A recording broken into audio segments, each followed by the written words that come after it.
अस्सलाम वालेकुम everyone, I hope कि आप सब ठीक होंगे। तो आज का जो हमारा टॉपिक है दैट इज़ ऑर्बिट। ऑर्बिट भी एक छोटा टॉपिक है जिसमें से आपका एससीक्यू कवर हो जाता है। लाइक हमने ऑप्टिक नर्व में भी बात की थी कि वो भी एक छोटा टॉपिक था, and orbit is also small topic जिससे आपका एक एससीक्यू कवर हो जाया करता है। सो आई विल ट्राई कि मैं इसको बिल्कुल प्रिसाइज रखूं। सो ऑर्बिट आसान भी है, और इसमें से अच्छी बात यह है कि इससे दो ही क्वेश्चन ज़्यादातर आए हुए हैं।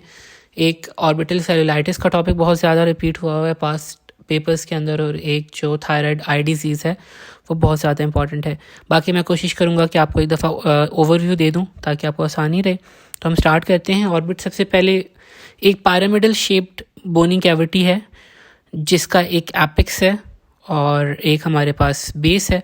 एपिक्स जो है वो पोस्टीरियरली होता है और बेस हमें नज़र आ रही होती है, और जो हमारा बेस है वो orbital margin of frontal and maxillary bone से बनता है।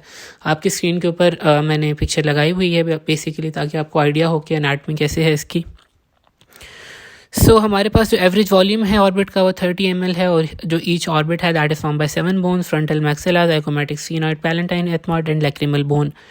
और इनमें से जो सबसे थिन बोन है that is the medial wall के ऊपर जो हमारे पास लैमिना पेपरेशिया है ऑफ दिस एथमॉइड साइनस, वो सबसे ज़्यादा हमारे पास जो थिन है इनमें से। जो एथमॉइड हमारे पास sinus along the medial wall है उसके ऊपर एक लैमिना प्रेजेंट है जिसको हम कहते हैं लैमिना पेपरेशिया। अब हमारे पास ईच ऑर्बिट जो उसकी वॉल्स हैं, उसकी 4 वॉल्स होती हैं बेसिकली। सुपीरियर वॉल जिसको हम रूफ कहते हैं, little wall, medial wall and floor जिसको हम इन्फीरियर वॉल भी कहते हैं। अब आपकी स्क्रीन के ऊपर मैंने एनाटमी की जो इसकी वॉल्स की फॉर्मेशन है वो लगाई हुई है। रूफ हमारे पास लेसर विंग ऑफ स्फीनॉइड से बनता है, orbital plate of frontal bone. Lateral wall जो है sphenoid, greater wing of sphenoid and zygomatic bone.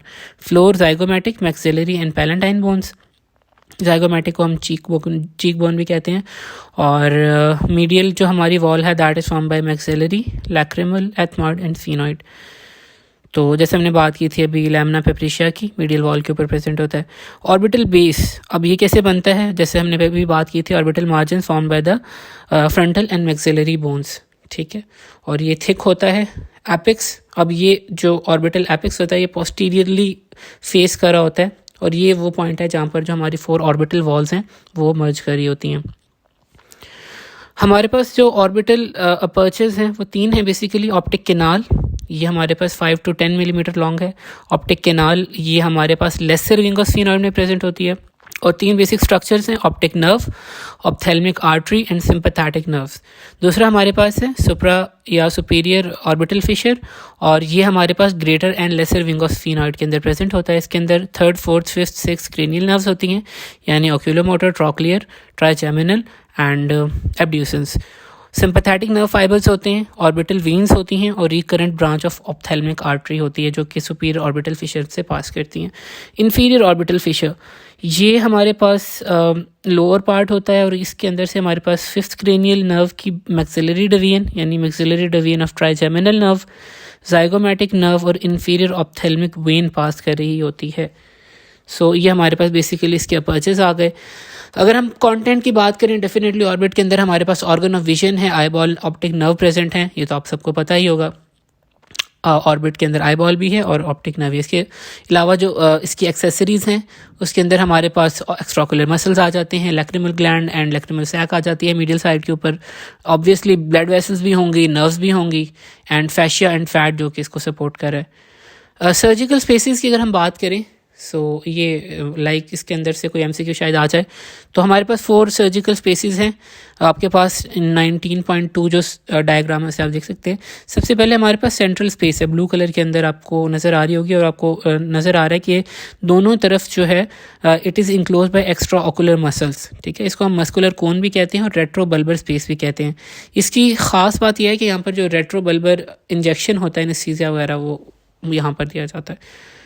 और सेकेंडली हमारे पास पेरिफेरल ऑर्बिटल स्पेस होती है। अब ये कहाँ पर है? ये it is between the periosteum and extraocular muscle.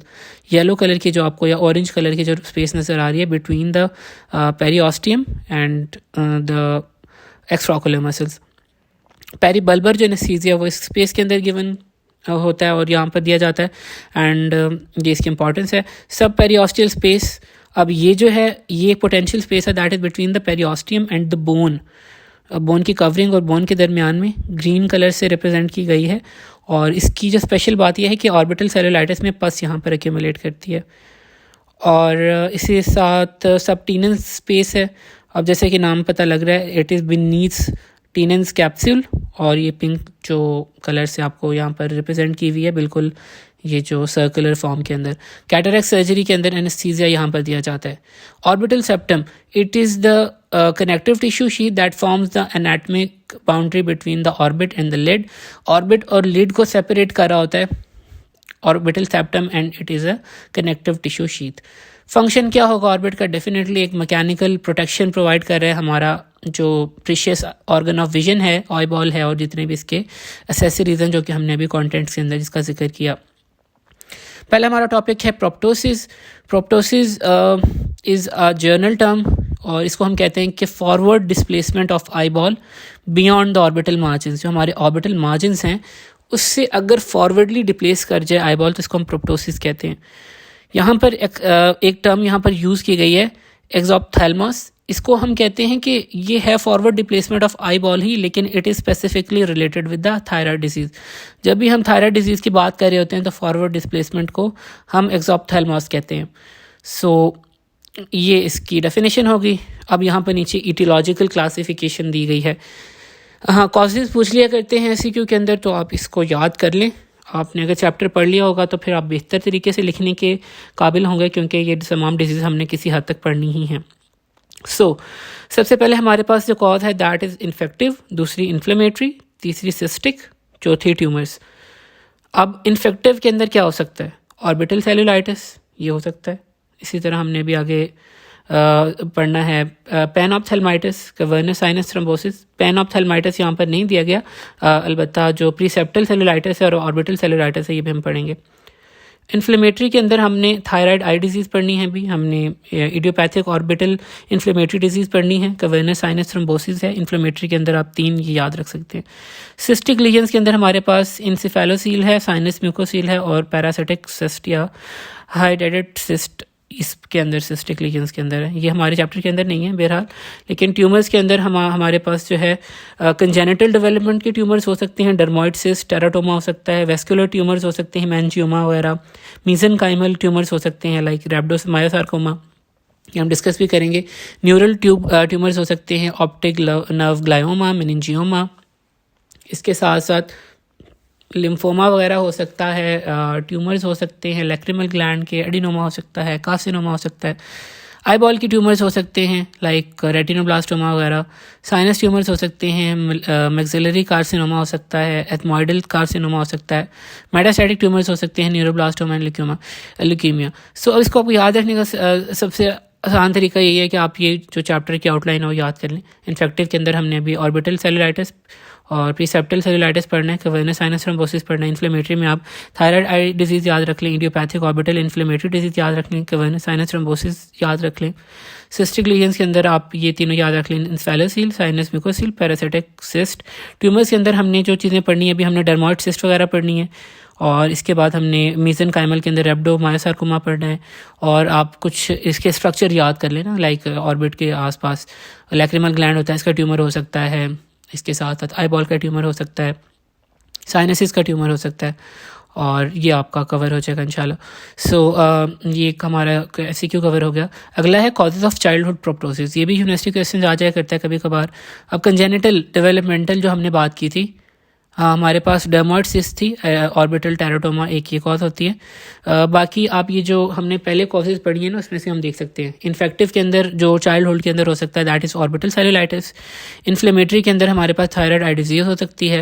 Vascular के अंदर हमारे पास हेमेंजियोमा हो सकता है। न्यूप्लास्टिक के अंदर हमारे पास मीजनकाइमल रैप्डोमायोसार्कोमा हो सकता है, रेटिनोब्लास्टोमा हो सकता है, ऑप्टिक नर्व का ग्लायोमा हो सकता है, ऑर्बिटल न्यूरोफाइब्रोमा हो सकता है, ल्यूकीमिया हो सकता है, न्यूरोब्लास्टोमा हो सकता है, और मेटास्टेटिक इविंग्स सार्कोमा हो सकता है। डेवलपमेंटल याद कर लें, जो हमारे पास इन्फेक्टिव है, इन्फ्लेमेटरी है, वेस्कुलर है, न्यूप्लास्टिक है। ये आप याद कर सकते हैं। कोई भी कॉज आपने वैसे लिखनी हो तो जनरली इन्फेक्टिव कॉजेज़ होती हैं, या फिर इन्फ्लेमेटरी कॉजेज़ हो जाती हैं, न्यूप्लास्टिक हो जाती हैं, वैस्कुलर हो जाती हैं, तो ये कुछ ही होती हैं, ट्रॉमेटिक हो जाती हैं। सो अगर कहीं कुछ ना भी आ रहा हो तो आप कोशिश करें 3-4 ये तो लिख लें, इन्फेक्टिव, इन्फ्लेमेटरी, ट्रॉमेटिक, न्यूप्लास्टिक, आपको कुछ ना कुछ जहन में आ जाएगा। अच्छा, कॉजेज़ ऑफ पेनफुल प्रोप्टोसिस, यहाँ पर आप ये याद कर सकते हैं, एक हमारे पास एक निमोनिक है ओरियोमेलर, ORIOMALAR। निमोनिक में ज़्यादातर इसलिए नहीं बताता क्योंकि मुझे तो पेपर के अंदर निमोनिक ही भूल जाता है और वो स्टैंड क्यों कर किसके लिए कर रहा होता है। तो वैसे ये कर सकते हैं, मैंने लेक्चर लिया था सेल्फलेस का, तो उसके अंदर उन्होंने बताया था ओरियोमेलर, ORIOMALAR।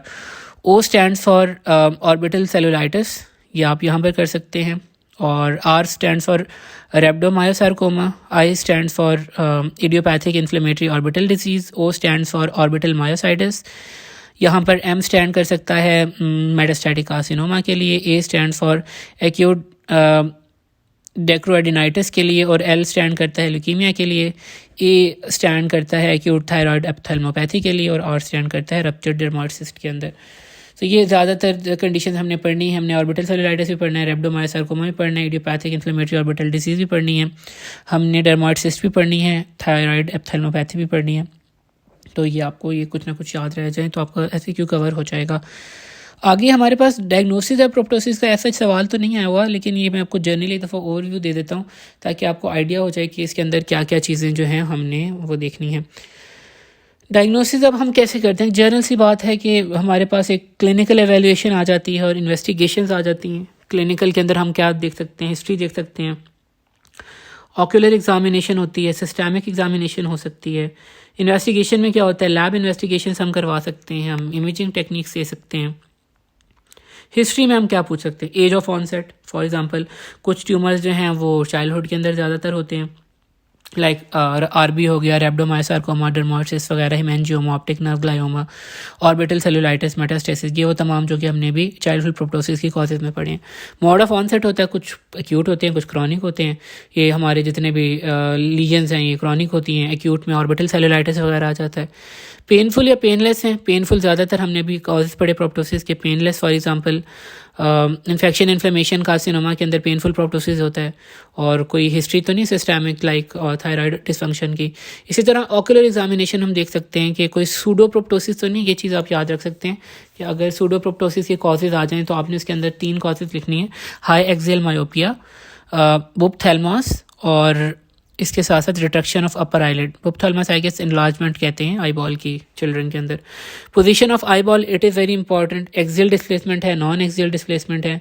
जो एक्सियल डिस्प्लेसमेंट होती है वो retrobulbar lesions like glioma, meningioma वगैरह के अंदर होता है, कवर्नस हेमेंजियोमा में होती है। नॉन एक्सियल डिस्प्लेसमेंट हमारे पास जो है पैरानेजल साइनस या लैक्रिमल या जो एडजेसेंट स्ट्रक्चर्स होते हैं वहाँ से कोई डिस्प्लेसमेंट हो जाए तो उस वजह से नॉन एक्सियल डिस्प्लेसमेंट हो जाती है। पैल्पेशन, आप पैल्पेट कर सकते हैं, कुछ पैल्पेबल होती हैं, कुछ पैल्पेबल नहीं होती। Palpable like lymphoma, dermoid, neurofibroma.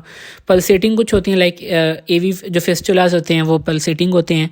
इसी तरह आप विजुअल एक्यूटी देख सकते हैं, अगर जहाँ पर भी ऑप्टिक नर्व कंप्रेशन होगी, इन्वॉल्वमेंट होगी, केराटोपैथी होगी, वहाँ पर विजुअल जो आपकी एक्यूटी है वो डिक्रीज कर सकती है। ठीक है, प्यूपिलरी रिएक्शन, मार्कस गन प्यूपिल आप देख सकते हैं, that indicates optic nerve involvement.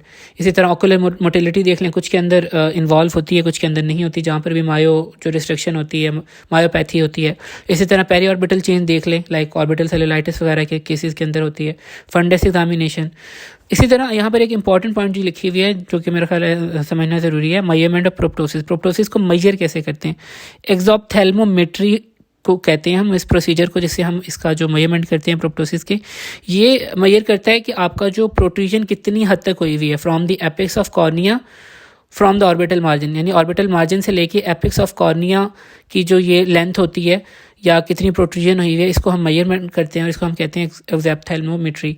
ये नॉर्मली 10 से 20 मिलीमीटर तो होती है, लेकिन रीडिंग ऑफ 21 मिलीमीटर और more is regarded as like proptosis या एक्सोप्थेल्मस कह सकते हैं। मेथड ऑफ मेजरमेंट क्या होता है, एक ल्यूड एक्सोप्थेल्मोमीटर होता है और हर्टल एक्सोप्थेल्मोमीटर होता है, सही है। जो ल्यूड एक्सऑप्थेल्मोमीटर होता है ये प्लास्टिक रूलर इसमें यूज़ करते हैं और दूसरे के अंदर एक सोफिस्टिकेटेड इंस्ट्रूमेंट होता है। इसी तरह systemic examination is also very important. History के साथ साथ ऑक्यूलर एग्जामिनेशन सिस्टमिक भी इंपॉर्टेंट है, लाइक आपको कोई थायराइड की कोई डिजीज़ तो नहीं है, कोई ल्यूकीमिया वगैरह तो नहीं है। इसी तरह हम इन्वेस्टिगेशंस के ऊपर आ सकते हैं। लैब हम बेसलाइन करवा सकते हैं, CBC वगैरह करवा सकते हैं, थायराइड करवा सकते हैं, एनका करवा सकते हैं, कसोनी टेस्ट करवा सकते हैं, इट इज़ फॉर हाइड्रेट डिसीज़, एस हम देख सकते हैं। इसी तरह imaging techniques are very important. Plain X ray करवा सकते हैं एंड अल्ट्रासोनोग्राफी करवा सकते हैं। ये लीजन्स को डिफरेंशिएट करने के लिए बड़ा इंपॉर्टेंट रहता है कि सिस्टिक हैं, सॉलिड हैं, इन्फिल्ट्रेटिव हैं। CT स्कैन ये आपकी जो फॉर एग्ज़ाम्पल बोनी मैसेज के लिए या जो उसकी एग्जामिनेशन के लिए हम देखते हैं कि कहीं बोन इरोजन वगैरह तो नहीं होगी। इसी तरह MRI सॉफ्ट टिश्यू इन्वेजन्स के लिए हम देख रहे होते हैं। ऑर्बिटल वीनोग्राफी होती है, कैरोटिड एंजियोग्राफी होती है, अगर कहीं पर AV इन्वॉल्वमेंट हो जाए, आर्टेरियो वेनस इन्वॉल्वमेंट हो जाए। तो ये तमाम जो है हमारे पास इमेजिंग टेक्निक्स हैं। ये आपको आगे वैसे भी किसी न किसी वैसे भी याद रह ही जाएंगी क्योंकि आपने अगर डिजीज़ में पढ़नी ही है। हिस्टोपैथ के अंदर हमारे पास फाइन नीडल एस्पिरेशन बायोप्सी आ जाता है, इंसिजनल बायोप्सी आ जाता है, एक्सिजनल बायोप्सी आता है। बायोप्सी इन केस के अंदर अगर आप कोई ऐसी लीजन है जो कि मेटास्टाइज कर सकती है तो उसको चेक करने के लिए या फिर उसकी नेचर चेक करने के लिए। ट्रीटमेंट के अंदर हमारे पास मेडिकल, ऑब्वियसली अब मेडिकल ट्रीटमेंट आती है, सर्जिकल आती है, रेडिएशन थेरेपी आ जाती है। तो ये हमारे पास 3 बेसिक की होती है, इसके अंदर कोई स्पेशल बात नहीं है। इसके अंदर कुछ चीज़ आप याद रखना चाहें तो आप ये I guess measurement of proptosis कैसे करते हैं ये शायद आ सकता है, या फिर आपको सूडो प्रोप्टोसिस मेरा ख्याल है इसके अंदर इंपॉर्टेंट है। बाकी उसके अंदर और कोई चीज़ याद रखने वाली नहीं है। इन्फेक्शन हमारे पास जो होती है ना ऑर्बिट की, ये बेसिकली हम 2 टाइप्स के अंदर डिवाइड करते हैं, प्रीसेप्टल सेलुलाइटिस और ऑर्बिटल सेलुलाइटिस। प्रीसेप्टल सेलुलाइटिस का टॉपिक हम शुरू करने वाले हैं। प्रीसेप्टल सेलुलाइटिस में आज तक कोई इस तरह का सवाल तो नहीं आया हुआ, जितने भी सवाल आए हुए हैं वो ऑर्बिटल सेलुलाइटिस के ऊपर ही आए हुए हैं। तो प्रीसेप्टल सेलुलाइटिस जैसे कि नाम बता रहा है कि it is an acute infection of subcutaneous tissue anterior to the orbital septum. ठीक है, सो सेप्टम से जो है ना बिफोर सेप्टम जो हमारे पास इन्फ्लेमेशन ऑफ सेल होती है, acute inflammation of subcutaneous tissue anterior to the orbital septum. और ये वैसे ऑर्बिटल सेलुलाइटिस से ज़्यादा कॉमन होता है और it is most common in children. Aetiology क्या है कि सेलुलाइटिस है, इन्फ्लेमेशन हो रही है और इन्फेक्शन है। सो हमारे पास स्टेफ ऑरियस बेसिकली हमारे पास जो कॉजिंग एजेंट होता है। स्टेफ ऑरियस के साथ साथ स्ट्रेप्टोकोकस पायोजेनिस भी हमारे पास जो है, पायोजीन्स वो भी इन्वॉल्व हो सकता है। मोड ऑफ इन्फेक्शन क्या हो सकता है? 3 मोड ऑफ इन्फेक्शन हो सकते हैं। या तो हमारे पास एडजेसेंट स्ट्रक्चर से कोई इन्फेक्शन आ गया, फॉर एग्जांपल किसी साइनस से आ गया है, साइनसाइटिस वजह से या कंजक्टिवाइटिस की वजह से, या डेक्ट्रोसिस्टाइटिस लैक्रिमल ग्लैंड्स वगैरह की इन्वॉल्वमेंट की वजह से, या हॉडेलम वगैरह, स्टाई वगैरह इस वजह से हो गया। एक्सोजेनस इन्फेक्शन है, कोई हमारे पास ट्रॉमा हो गया या स्किन लेसरेशन हो गया या कोई ऑपरेशन हुआ, इस वजह से हमारे पास इन्फेक्शन आ सकता है। तीसरा है कि हेमाटोजेनस स्प्रेड या ब्लड के थ्रू या रिमोट इन्फेक्शन या किसी और पार्ट के अंदर आपको इन्फेक्शन हुआ मिडल ईयर रेस्पिरेटरी ट्रैक्ट में और उस वजह से जो ऑर्गेनिज्म यहाँ ट्रैवल कर गया। सो या तो एडजेसेंट स्ट्रक्चर से या एक्सोजेनस कॉज है इन्फेक्शन है या फिर हेमाटोजेनस स्प्रेड है। सो क्लिनिकल फीचर इसके ज़रा अच्छी तरह देखिएगा क्योंकि ये एक डिफरेंस भी बन जाता है कि ऑर्बिटल सेलुलाइटिस का क्या डिफरेंस है प्रीसेप्टल सेलुलाइटिस के साथ। सो कुछ तो चीज़ें बिल्कुल कॉमन हैं, लेकिन देखें इन्फ्लेमेटरी एक कंडीशन है, इन्फेक्शन है, एडीमा है, ये आपको कॉमन मिलेगा। Oedema of eyelid, periorbital skin आपको एडेमेटिस मिलेगी। आईलिड्स जो हैं वो स्वोलन होंगे, रेड होंगे, फर्म टेंडर, ये आपको मिलेगा। लेकिन इसके अंदर एक स्पेसिफिक जो फाइंडिंग होती है कि there is no involvement of globe, so there is no proptosis, कोई आई रिस्ट्रिक्शन नहीं होती, मूवमेंट की रिस्ट्रिक्शन नहीं होती, कंजक्टाइवा कंजेशन नहीं मिलती आपको, visual acuity and pupillary reaction normal मिलता है। ये तमाम जो पॉइंट मैंने आपको बताया कि कोई प्रोप्टोसिस नहीं है, ऑक्यूलर मोटिलिटी नॉर्मल है, विजुअल एक्यूटी नॉर्मल है, कलर विजन नॉर्मल है, RAPD नेगेटिव है या नॉर्मल है। तो ये तमाम पॉइंट्स इसका डिफरेंस भी बनते हैं ऑर्बिटल सेलुलाइटिस, इसको हम दोबारा भी देखेंगे। And investigations are not usually required. Treatment अब देखें कि आपके पास इन्फेक्शन आ रहा है, इन्फ्लेमेटरी कंडीशन है, आपको पेन भी होगी, तो हम बेसिकली स्टेफ ऑरियस है, स्ट्रेप्टोकोकस पायोजेनिस है, तो उसके अकॉर्डिंगली हम सिस्टमिक एंटीबायोटिक्स दे देंगे, ठीक है, ओरल दे देंगे, आईवी इंजेक्शन लगाए जा सकते हैं, टॉपिकल एंटीबायोटिक्स दी जा सकती हैं अगर कोई एसोसिएटेड कंजक्टिवाइटिस है, और systemic analgesics. So antibiotics and analgesics are the main course for the treatment. Orbital cellulitis बहुत दफ़ा आया हुआ है एससीक्यू पेपर के अंदर, सो आप इसको अच्छी तरह करना है। डेफिनेशन की अगर हम बात करें, it is acute infection of orbital soft tissues posterior to the orbital septum.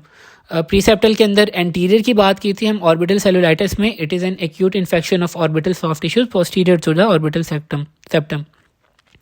So orbital cellulitis की जो खास बात है, it is an ophthalmic and medical emergency जो कि आपका लॉस ऑफ विजन करा सकती है and even loss of life. So इसको हॉस्पिटलाइजेशन इमीडिएट बहुत नेसेसरी है। इटियोलॉजी के अंदर हमारे पास दो ऑर्गेनिज्म सेम ही हैं और कुछ एक्स्ट्रा हैं, लाइक स्टेफ ऑरियस और स्टेप पायोजीन्स तो कॉमन है, इसके साथ स्टेप नमोनी और हेमोफिलस इन्फ्लुएंजा एक्स्ट्रा दो जो इसके अंदर हमारे पास हैं ऑर्गेनिजम्स। मोड ऑफ इन्फेक्शन तकरीबन ये उसी तरह ही हैं, कुछ पॉइंट्स एक्स्ट्रा हैं। ट्रॉमा या जो हमारे पास एक्सोजेनस इंजरी हैं, लाइक आपका कोई हिट कर गई है कोई चीज़, या ब्लो आउट फ्रैक्चर हो गया, या कोई पेनिट्रेटिंग इंजरी है। इसी तरह एक्सटेंशन हो सकती है फ्रॉम द एडजेसेंट स्ट्रक्चर, लेकिन इसके अंदर specifically paranasal sinus and periorbital soft tissue से हो सकती है। साइनस जो है इन्वॉल्वमेंट वो 90% केसेस के अंदर होती हैं, और जो बाकी फॉर एग्जांपल सॉफ्ट टिश्यूज़ हैं लाइक प्रीसेप्टल सेलुलाइटिस, एक्यूट हॉर्डिलम, डेक्ट्रोसिसाइटिस और डेंटल इन्फेक्शंस वगैरह जो हैं, ये भी इन वजह से भी यहाँ पर एक्सटेंशन हो सकती है। और बाकी एंडोजेनस इन्फेक्शन भी हो सकता है, या हेमाटोजेनस स्प्रेड भी हो सकता है, बैक्टीरिया वगैरह हो सकता है, या सेप्टिक एम्बोलाइजेशन हो सकती है। तो ये तीन चीज़ें तो उसके अंदर भी थी और इसके अंदर भी हैं। दो चीज़ें यह है कि पोस्ट सर्जिकल रेटिनल लैक्रिमल या ऑर्बिटल सर्जरी, उसके अंदर उन्होंने वो एक्सोजेनस कॉज के अंदर ही लिखा होता है, यहाँ पर सेपरेट लिखा है। पोस्ट सर्जिकल भी हो सकता है, और एंडोप्थेल्माइटिस की वजह से भी आपको ये इन्फेक्शन स्प्रेड कर सकता है। सो क्लिनिकल फीचर की हम बात कर लेते हैं। एंडोप्थेल्माइटिस जो है ये कॉर्निया से रिलेटेड होता है, एंड क्लिनिकल फीचर की अगर हम बात करें, हमें जो मेन फीचर मिलते हैं swollen eyelid, pain, fever and malaise. Pain उसके अंदर भी थी, एंड इसके अंदर भी हमारे पास स्वोलन आईलिड हैं, फीवर एंड मलेज। यहाँ पर फीवर वाला जो पॉइंट है कि ये ऑफ्टन प्रेजेंट होता है साइंस की अगर हम बात करें। Periorbital and lid oedema होता है इसके अंदर भी, red warm and tender. Conjunctival chemosis present हो सकता है। कीमोसिस जो है that is swelling of the eyelid, specifically जो कंजक्टाइवा होता है ना वो बाहर की तरफ आ जाता है कीमोसिस के अंदर। सो ये इसके अंदर फाइंडिंग मिल सकती है। अब कुछ पॉइंट्स मैंने आपको बताया था कि ये स्पेसिफिक हैं, ये डिफरेंस के अंदर आप देख सकते हैं। इसके अंदर प्रोप्टोसिस होता है, उसके अंदर नहीं था प्रीसेप्टल के अंदर। एक्स्ट्रा ऑक्यूलर मूवमेंट्स होती हैं रिस्ट्रिक्टेड, क्योंकि इन्वॉल्वमेंट ऑफ ग्लोब है। ऑप्टिक नर्व डिसफंक्शन होता है, जिस वजह से आपकी विजुअल एक्टिविटी डिक्रीज करती है। इसी तरह कलर विजन डिक्रीज होती है। RAPD जो आपका एफरेंट प्यूपिलरी डिफेक्ट जो होता है वो आपका पॉजिटिव होता है, यानी प्रेजेंट होता है।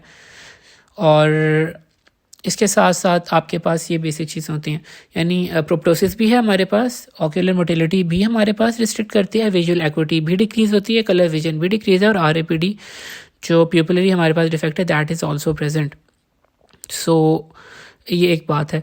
हाँ, आगे जो इसकी साइंस एंड सिम्टम्स हो गए, तो ये आपका डिफरेंशिएटिंग फैक्टर आ जाएगा। और डायग्नोसिंग जो डिफरेंशियल है हमारे पास, ये तमाम जो इसके आगे 3 डिजीज़ लिखी हुई हैं वो तो आपने लिखनी है। Idiopathic orbital inflammatory disease, rupture डर्माइटिस, रैप्डोमायोसार्कोमा, leukaemia and metastatic disease.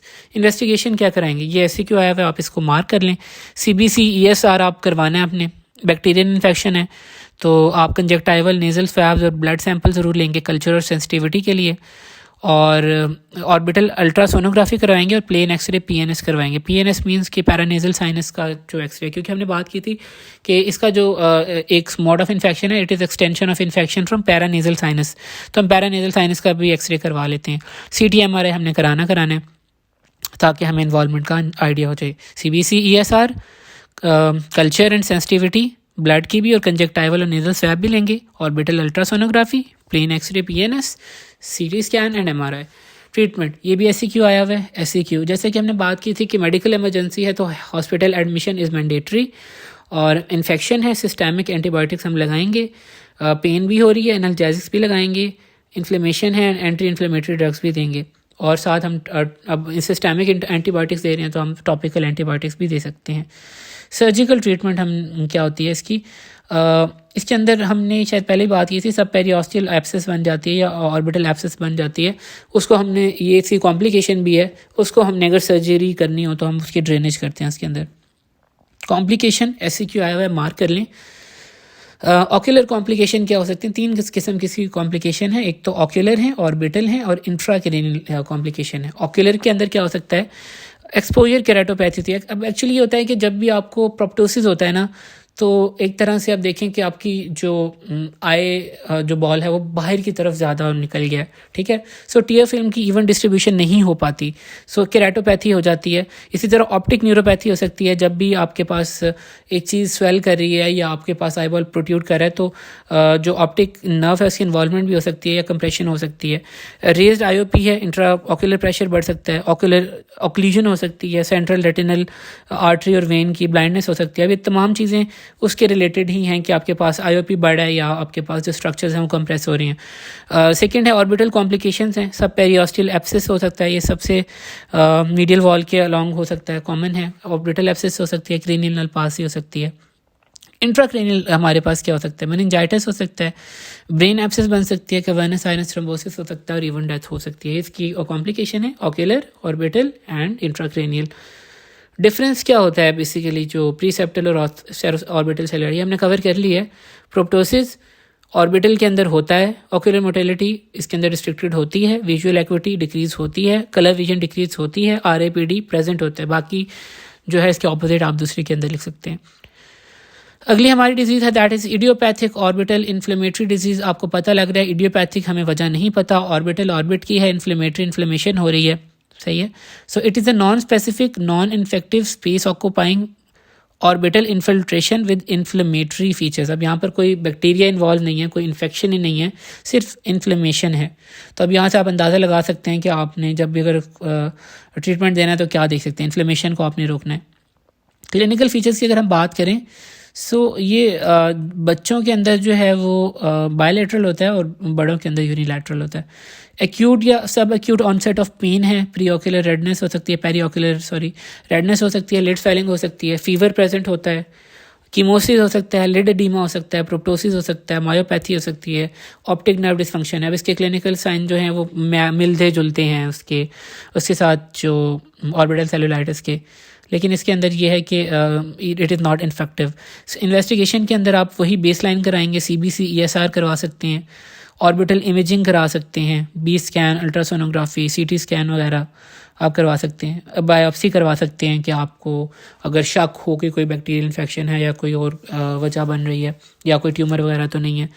Treatment आपने क्या देखना है, जैसे हम बात कर रहे थे इन्फ्लेमेशन है तो स्टीरॉयड देंगे सिस्टेमिक, एक कोई नॉन स्पेसिफिक चीज़ है हमें पता भी नहीं लग रहा तो systemic steroids are better. Prednisolone, radiotherapy दे सकते हैं, साइटोटॉक्सिक ड्रग भी देख सकते हैं। अगर स्टीरॉयड रेजिस्टेंट केस है तो रेडियोथेरेपी और साइटोटॉक्सिक ड्रग भी रेजिस्टेंट केसेस के अंदर। डर्मोइड सिस्ट आपने पहले भी सुना होगा, it is the benign cystic teratoma, इसको हम कोरिस्टोमा भी कह रहे होते हैं, ठीक है। एक ये बिनाइन कैंसरस लीजन है।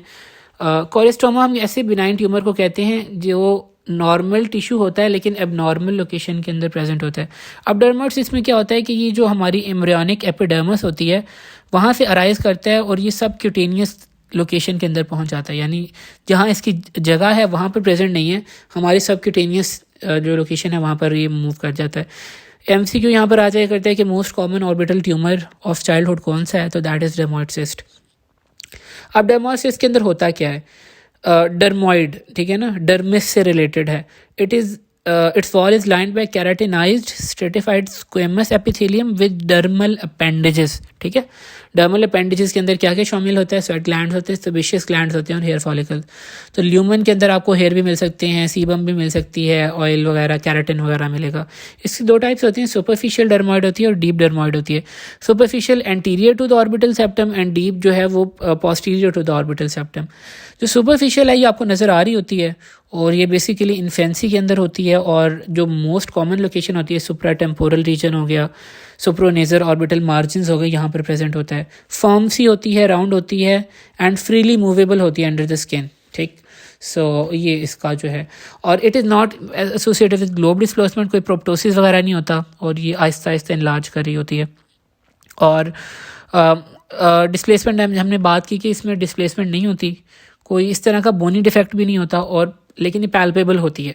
सीटी स्कैन के अंदर आपके पास जो है ना, हम करवा रहे होते हैं ताकि हमें पता लग जाए कि कहीं सुपर सुचर से इसने कहीं एक्सटेंशन तो नहीं हुई हुई, कोई बोनी इसकी जो है इन्वेजन तो नहीं है।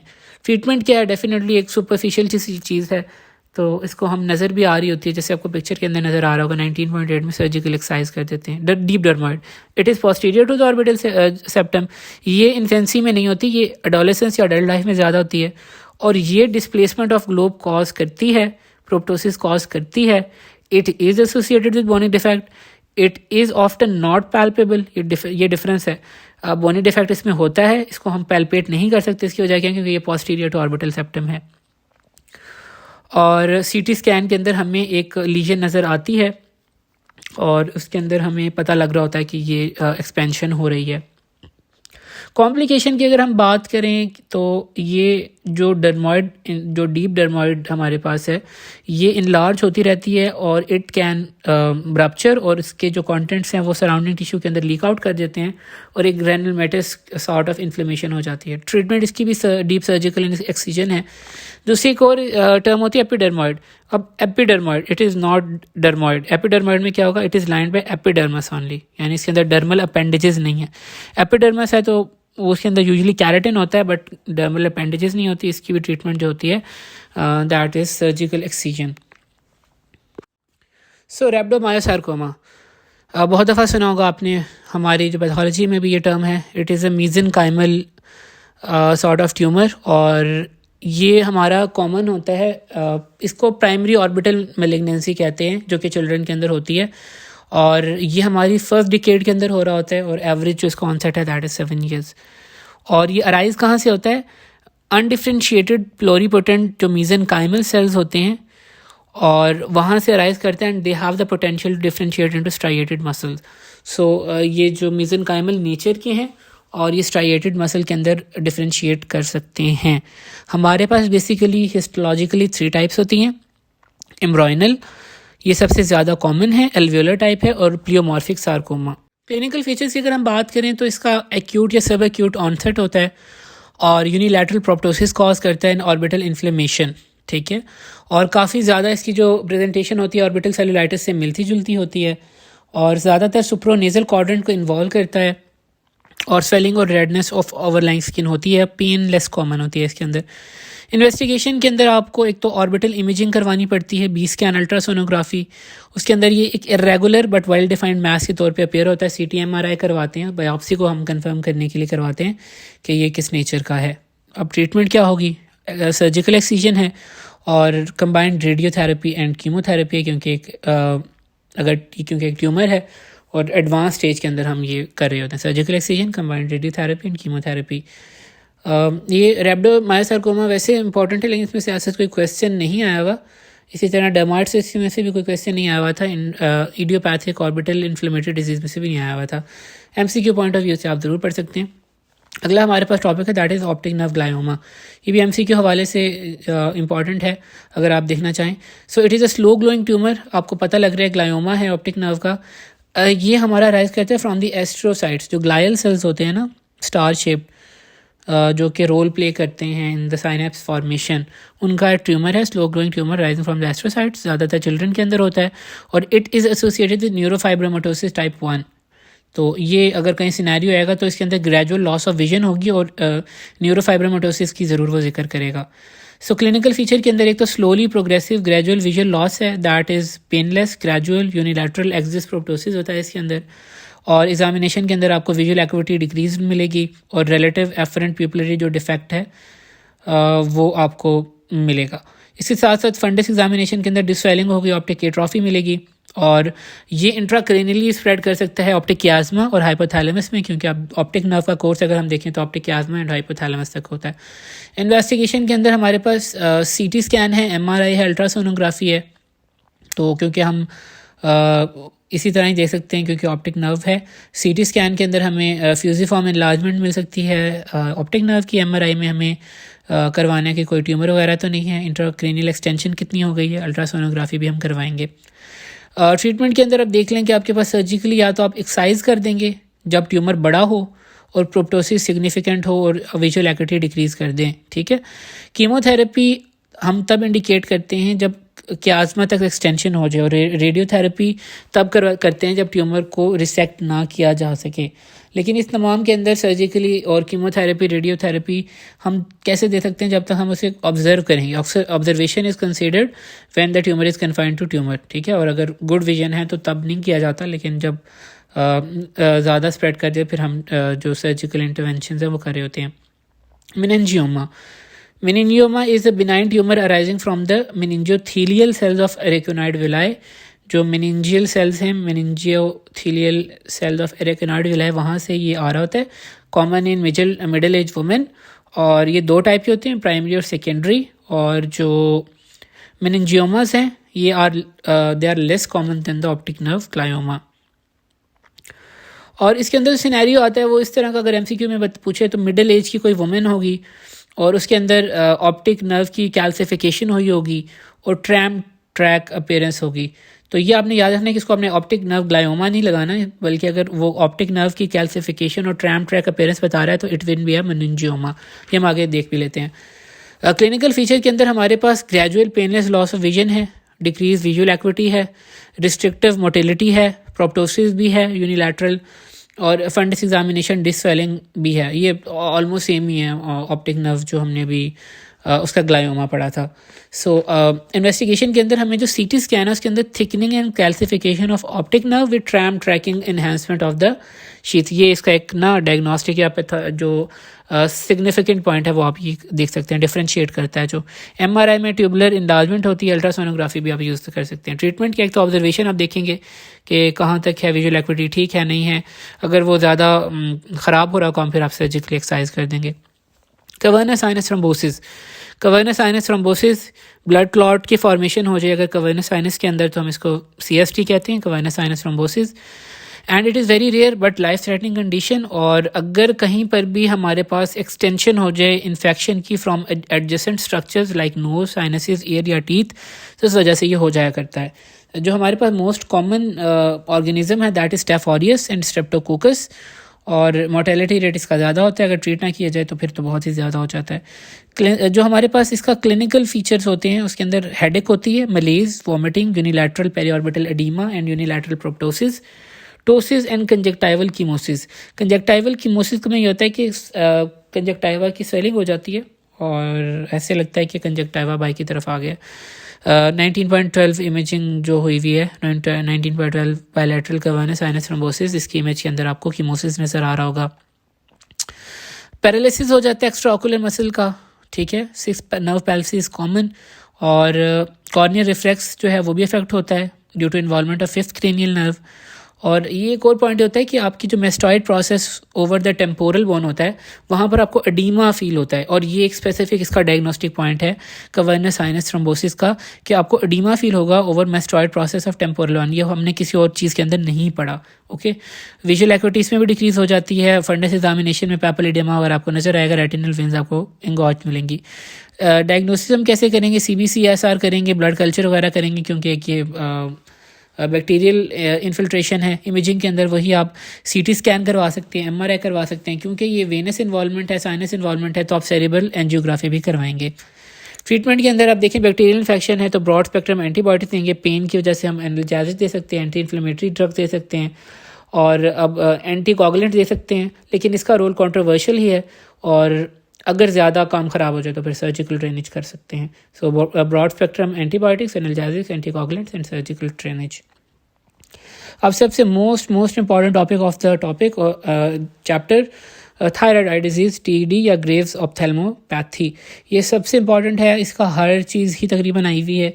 सो ये इसको आपको अच्छी तरह करना है। थायराइड आई डिजीज़ या Graves ophthalmopathy, it is a autoimmune condition, organ specific autoimmune inflammatory disorder है that can be life threatening, और ये सबसे मोस्ट कॉमन कॉज है बायलैटरल एंड यूनिलैटरल प्रोप्टोसिस की।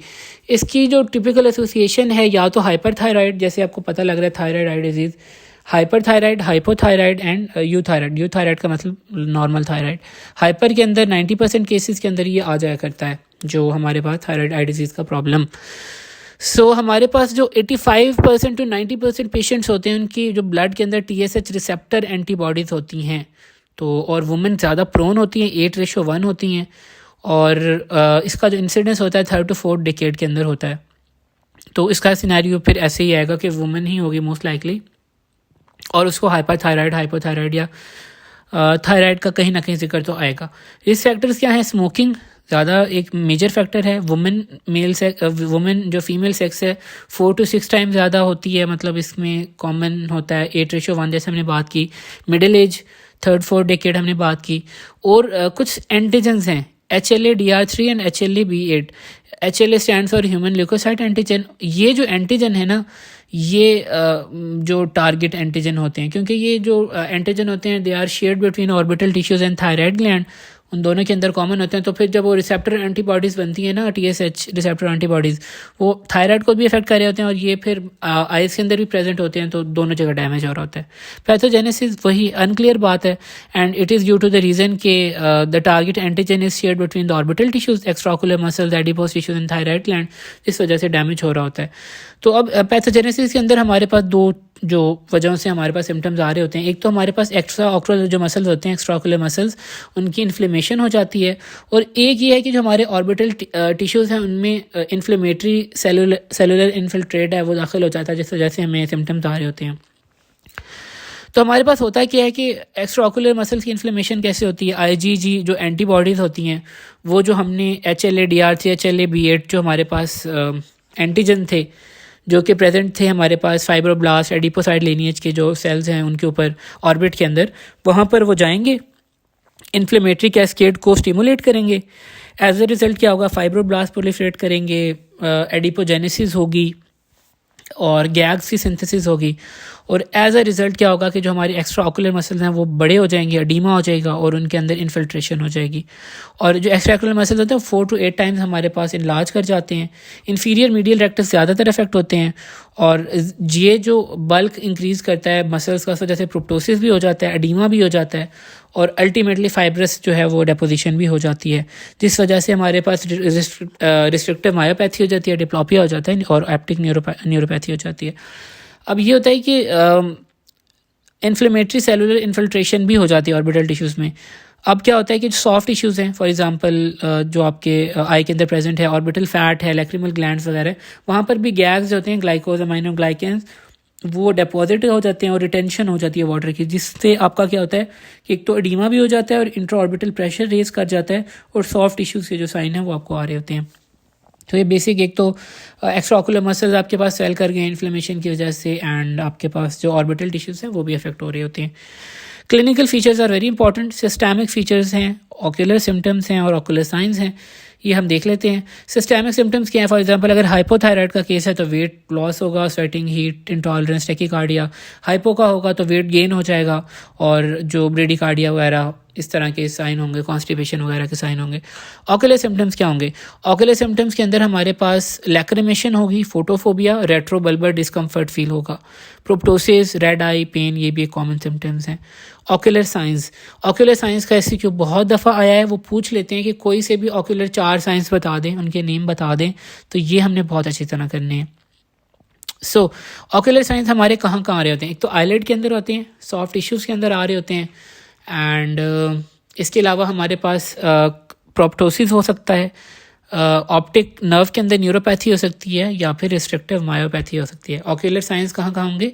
आईलिड के अंदर होंगे, सॉफ्ट टिश्यूज़ के अंदर आ सकते हैं, प्रोप्टोसिस हो सकता है, ऑप्टिक नर्व के अंदर हमारे पास साइंस आ सकते हैं, और जो मसल्स हैं उनके अंदर साइन आ सकते हैं। तो ये हम देख लेते हैं। सबसे पहले जो ऑक्यूलर साइन है वो हमारे पास आईलिड के अंदर आ रहे होते हैं। आईलिड के अंदर हमारे पास रिट्रैक्शन हो जाती है अपर आईलिड की। इसी तरह दूसरा जो हमारे पास साइन है, जो रिट्रैक्शन होती है, that is due to the over traction of Muller muscle, retraction of upper eyelid in primary position. इसको हम डेलरिम्पल साइन कहते हैं, ये आप याद कर लीजिएगा, क्योंकि वो समटाइम्स पूछ लेते हैं कि कोई भी 4 से आप जो है ना साइन उनका नाम बताएं। Retraction of upper eyelid in primary position is called Dalrymple sign, और it is the most important sign of Graves ophthalmopathy. ठीक है, ये आपने याद रखना है। दूसरा होता है staring and frightened appearance of eye, जैसे बंदा डरा सहमा खड़ा होता है ना, इसको हम कोचर साइन कहते हैं। ठीक है, इसी तरह एक लिड लैग होता है, इसको हम वॉन ग्राफे साइन कहते हैं। इसी तरह इनफ्रीक्वेंट ब्लिंकिंग, ज़्यादा ब्लिंक नहीं कर रहा होता पेशेंट, इसको हम स्टैलवैग साइन कहते हैं। तो ये 4 साइन यहाँ पर हैं। एक और आगे साइन लिखा हुआ है मॉबियस साइन, वो ऑप्टिक न्यूरोपैथिक में मैं आपको बताऊंगा। तो आईलिड के अंदर 4 साइंस होते हैं। Retraction of upper eyelid in primary position, it is known as the Dalrymple sign and it is the most important sign.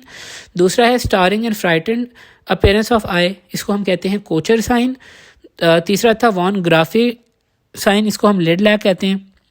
आपने कभी देखा हो कि जो जिराफ होते हैं ना वो ज़रा स्लो से होते हैं, तो आप वहाँ से याद कर लें। लिड लैग जो है इसको हम वॉन ग्राफे साइन कहते हैं। इसी तरह इनफ्रीक्वेंट ब्लिंकिंग, स्टैलवैग साइंस। ठीक है, तो ये 4 sign, Dalrymple sign, Kocher sign, von Graefe sign and Stellwag sign. Soft tissue involvement की अगर हम बात करें तो सॉफ्ट टिश्यूज़ जो आसपास होते हैं, पेरीऑर्बिटल स्वेलिंग हो सकती है, कंजक्टाइवा के अंदर कीमोसिस हो सकता है, हाइपरीमिया हो सकता है, केराटो कंजक्टिवाइटिस हो सकता है लिम्बस के ऊपर, केराटो कंजक्टिवाइटिस सी का भी हो सकता है। सही है, सॉफ्ट टिश्यूज़ कौन कौन से होते हैं? आईलिड होता है, कंजक्टाइवा होता है, या लिम्बस वो आप सारा कॉर्निया वगैरह होता है। इसके साथ प्रोप्टोसिस ऑप्थेल्मस, ये स्पेसिफिकली हम बात करते हैं, हमने पहले भी बात की। क्लासिकल साइन होता है डिजीज़ का, एक्सियल होता है, यूनिलैटरल होता है, या बायलैटरल भी हो सकता है। एंड इसके बाद हमारे पास ऑप्टिक न्यूरोपैथी होती है, ये कम केसेस के अंदर होता है, 5% केस होती है। अब ये होता है कि जब भी आपके पास एडीमा हो रहा है एंड आपके पास प्रोप्टोसिस हो रहा है, सो ऑप्टिक नर्व और इसके साथ के जो स्ट्रक्चर्स होते हैं वो कंप्रेस हो जाते हैं। ठीक है, उस वजह से फिर ऑप्टिक नर्व भी कंप्रेस हो रही है, या उसकी जो ब्लड सप्लाई है वो डैमेज हो रही है ऑर्बिटल एपेक्स के ऊपर। सो ये रीज़न होती है। फॉर एग्जांपल कंजेशन हो गई है आपके पास रेक्टस की, रेक्टाइल मसल्स की, वो सोलन हो गए हैं, तो इस वजह से आपको जो ऑप्टिक न्यूरोपैथी हो सकती है, ऑप्टिक एट्रोफी हो सकती है, पैपिलोएडिमा हो सकता है। इसी तरह रिस्ट्रिक्टिव मायोपैथी। सो पहले तो जो मोबिलिटी होती है वो एडीमा की वजह से इनलार्ज हो जाते हैं मसल, इस वजह से नहीं हो रही होती है। उसके बाद फाइब्रोसिस हो जाती है, तो इस वजह से भी रिस्ट्रिक्टिव मायोपैथी हो रही होती है। इट इज़ मोस्ट कॉमन, मतलब मोस्ट कॉमन तो नहीं, 30-50% केसेस के अंदर हो जाती है। यहाँ पर सॉरी मैंने आपको बताया था कि ऑप्टिक न्यूरोपैथी के अंदर नहीं, रिस्ट्रिक्टिव मायोपैथी के अंदर मॉबियस साइन होता है। सो इसके अंदर क्या होता है? Elevation defect is the most common motility defect followed by weakness of convergence. तो मॉबियस साइन के अंदर क्या हो रहा होता है? Weakness of convergence. हमारे पास 5 टोटल साइन हो गए। डेलरिम्पल साइन हो गया, हमारे पास वॉन ग्राफे टेस्ट हो गया, वॉन ग्राफे साइन हो गया, इसके साथ हमारे पास कोचर साइन हो गया, स्टेलवैग साइन हो गया और मॉबियस साइन हो गया। 5 हमने साइन देख लिए आई के अंदर जो हमें नज़र आ रहे होते हैं। सो ये हमारे पास ऑक्यूलर साइंस हो गए हैं। सबसे पहले क्या था हमारे पास? आईलिड की इन्वॉल्वमेंट थी, सॉफ्ट टिश्यूज़ की इन्वॉल्वमेंट थी, प्रोप्टोसिस था, ऑप्टिक न्यूरोपैथी थी, रिस्ट्रिक्टिव मायोपैथी थी। एक क्लासिफिकेशन आती है Werner classification of ocular change, ये SCQ भी आ जाया करता है। इसको हम किस निमोनिक के तहत याद रखते हैं? No specs, NOSPECES, no specs, no glasses, इस तरह होता है ना। अब ये कैसे हैं? N stands for no sign और सिम्टम, ग्रेड 0। ग्रेड 1 में O only sign lid retraction. Grade 2 S stand for soft tissue involvement. Grade 3 P proptosis. Grade 4 के अंदर E extraocular muscle involvement. Grade 5 C corneal involvement और grade 6 S से stand करता है and that is slight loss due to optic nerve involvement. अगर इसको आप याद करना चाहें, आप ये वाला अगर निमोनिक याद कर लें तो आप साइन आपको खुद ही याद हो जाएंगे। फॉर एग्जांपल अब यहाँ पर आप देख सकते हैं कि लिड रिट्रैक्शन, ये एक ऑकुलर साइन है इसका। इसी तरह S stand for soft tissue involvement, ये भी इसका एक साइन है। इसी तरह प्रोप्टोसिस, ये इसका तीसरा साइन था। इसी तरह एक्स्ट्रा ऑकुलर मसल इन्वॉल्वमेंट, ये रिस्ट्रिक्टिव मायोपैथी है। इसी तरह C कॉर्नियल इन्वॉल्वमेंट, ये भी एक सॉफ्ट टिश्यू साइन था। और जो इसका ग्रेड 6 है slight loss due to optic nerve involvement, ये ऑप्टिक न्यूरोपैथी है। तो आप इस तरह अगर आपको ऑकुलर साइंस याद ना आ रहे हो तो आप यहाँ से भी लिख सकते हैं। सो ये इसका सबसे ज़्यादा जो ग्रेड है, ग्रेड 6, उसके अंदर ऑप्टिक नर्व इन्वॉल्व होती है। ग्रेड 5 के अंदर कॉर्नियल इन्वॉल्वमेंट है। ग्रेड 4 के अंदर हमारे पास मस्कुलर इन्वॉल्वमेंट है। और प्रोप्टोसिस और बाकी सिम्टम्स इनिशियली नहीं होते। इन्वेस्टिगेशन हम कैसे कर रहे होते हैं, बेसिकली अब हम थायराइड का डिसऑर्डर है, ठीक है। सो वैसे तो डायग्नोसिस हमारा क्लिनिकल फीचर्स के भी ऊपर हो जाता है, सिस्टेमिक फीचर हो गए, ऑकुलर फीचर्स हो गए, और फिर हम इन्वेस्टिगेशंस भी करवा सकते हैं। इन्वेस्टिगेशंस के अंदर हमारे पास सीरम TSH लेवल हम चेक कर सकते हैं, जो थायराइड के अंदर करते हैं। TCT4 लेवल होता है, रेडियो एक्टिव आयोडीन अपटेक देख सकते हैं। ऑक्यूलर मसल इन्वॉल्वमेंट में हमने अगर देखना है कि ऑक्यूलर मसल इन्वॉल्व है तो अल्ट्रासोनोग्राफी करा लेंगे, MRI CT और MRI करवा लेंगे। ट्रीटमेंट अब हम कैसे करेंगे? ट्रीटमेंट, हाँ, इन्वेस्टिगेशन का SCQ आया हुआ है, ये आप ज़रूर देख लें। थायराइड फंक्शन टेस्ट करवाने और हमने ऑक्यूलर मसल इन्वॉल्वमेंट चेक करनी है। ट्रीटमेंट SCQ बहुत दफ़ा आया हुआ है, आप मार्क कर लें। सो अब हमने 5 चीज़ें बेसिकली इसके अंदर देखनी है, ठीक है। एक तो अगर जो अंडरलाइन कॉज है उसको ट्रीट करना है, फॉर एग्जांपल अगर हाइपोथायराइड है तो उसको ट्रीट करना है। दूसरा, जो ऑक्यूलर डिस्कम्फर्ट हुई हुई है, ड्राइनेस हुई हुई है ड्यू टू प्रोप्टोसिस, हमने उसको ठीक करना है, यानी एक्सपोजर जो केराटोपैथी हुई हुई है। तीसरा है कि हमने ऑर्बिटल डीकम्प्रेशन करनी है, ठीक है, जो भी हमारा इंट्राओकुलर प्रेशर वगैरह का रेज हुआ है। फोर्थ है हमने एक्स्ट्रा ऑकुलर मसल की सर्जरी करनी है, जो हमारे पास रिस्ट्रिक्टिव मायोपैथी, इसको ट्रीट करना है। और फिर हमने जो आईलिड की सर्जरी करनी है। हाइपरथायराइड को कैसे ट्रीट करते हैं हम? एंटी थायराइड ड्रग्स देने हैं, कार्बिमोजोल या PTU, प्रोपाइल थायोरेसिल वगैरह देखना है। रेडियो एक्टिव आयोडीन दे सकते हैं, थायराइडेक्टमी कर सकते हैं। दूसरा, ऑक्यूलर डिस्कम्फर्ट या ड्राइनेस, जो एक्सपोजर केराटोपैथी होती है, इसको कैसे ठीक करते हैं? आर्टिफिशियल टीयर्स दिए जा सकते हैं, लुब्रिकेंट्स दिए जा सकते हैं, आईलिड टैपिंग की जा सकती है, एंटी इन्फ्लेमेटरी एजेंट दिए जा सकते हैं। बेसिकली हमने लुब्रिकेशन करनी है तो आर्टिफिशियल टीयर्स, लुब्रिकेंट्स या आईलिड टैपिंग। ऑर्बिटल डीकम्प्रेशन हम 2 तरीक़ों से करते हैं, सर्जिकल भी हो सकता है और नॉन सर्जिकल। अब हमने नॉन सर्जिकल में हम सिस्टेमिक कॉर्टिकोस्टेरॉइड देते हैं या फिर रेडियोथेरेपी करते हैं, ठीक है। और ये क्यों करते हैं? फॉर एग्जांपल अगर ऑर्बिटल नर्व की कंप्रेशन हो जाए या बहुत ज़्यादा प्रोप्टोसिस हो जाए या फिर एक्सपोजर केराटोपैथी हो जाए तो फिर हम सिस्टेमिक कॉर्टिकोस्टेरॉइड दे सकते हैं, ऑर्बिटल रेडियोथेरेपी दे सकते हैं, और या सर्जिकली भी हम इसको रिमूवल हो सकता है, removal of wall of orbit करते हैं। चौथा ये था कि एक्स्ट्रा ऑक्यूलर मसल की सर्जरी करते हैं। ये इसलिए करते हैं कि स्क्विंट सर्जरी हमें करनी पड़ जाती है क्योंकि डिप्लोपिया हो जाता है, ठीक है। और एक बाइनोकुलर विजन हमने जब अचीव करनी होती है ना, स्पेसिफिकली अगर हम रीडिंग वगैरह कर रहे हैं तो हमने इसके अंदर ये ज़रूर देना होता है। एंड लास्ट हमारा जो पॉइंट था दैट वाज आईलिड सर्जरी, उसके अंदर हम टार्सोरेफी करते हैं। तो क्या करते हैं, एंटी थायराइड जो हमारे ट्रीटमेंट है वो कर रहे हैं हम लुब्रिकेंट्स वगैरह दे रहे हैं, ऑक्यूलर डिस्कम्फर्ट और ड्राइनेस को ट्रीट कर रहे हैं। तीसरा, ऑर्बिटल डीकम्प्रेशन कर रहे हैं, एक्स्ट्रा ऑक्यूलर मसल सर्जरी कर रहे हैं और आईलिड सर्जरी कर रहे हैं। तो ये हमारा जो ऑर्बिट का चैप्टर नंबर 19 है कवर हो गया। आई गेस कि आपको कुछ समझ आ गया अगर आपकी जो है ना कुछ visual memory and audio memory बन गई होगी। सो इंशाल्लाह मुलाकात होगी किसी नई ऑडियो में। तब तक के लिए अपना ख्याल रखिएगा। अल्लाह निगहबान।